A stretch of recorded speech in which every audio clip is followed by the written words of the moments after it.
Well, let's talk about friendships for a minute. Here's how you know if someone's your friend. A, you can tell them bad news, and they'll listen. They won't tell you why, you know, you're stupid and why that bad thing happened to you and how something worse happened to them once and, you know, derail the whole conversation. You can actually tell them bad news and they'll listen.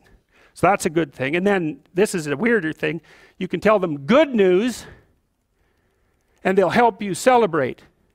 And that's a really good way of deciding who you should have around you, because if you have someone around you, you know, something good happens to you and you're kind of afraid to even admit it because, you know, God, something good happened to you, it's like, you let that be known and it'll certainly be taken away. So, you know, you come out and you sort of tell someone half-heartedly that something good happened to you, and they give you a whack and then talk about, you know, the great thing that happened to them 3 years ago, or worse, the great thing that happened to someone that they knew 3 years ago.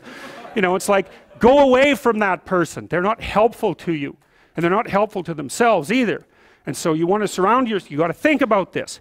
You got to surround yourself with people who want the best for the best part of you. You can hang around with weasels and losers that are trying to pull you down to justify the fact that they're spiraling downhill as well.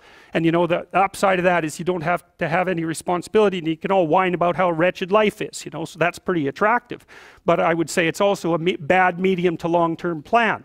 And so it's acceptable and desirable to try to surround yourself with people who are facilitating your development. You know, and you might say, well, I've got people around, I know them well, you know, they're not doing that well, and they don't fit into that category. It's like, what's your point? What are you going to do with them exactly? If they'll listen and cooperate with you and move towards a better future, great. If they don't pay any attention and they keep doing the same damn things over and over and they're not going anywhere and it's painful, then maybe the proper thing to do is say, you just have your misery. I'll go off and have my life. And maybe you'll wake up at some point in the future and think that's a better way of being. Because just putting up with it is, well, they call that enabling, right?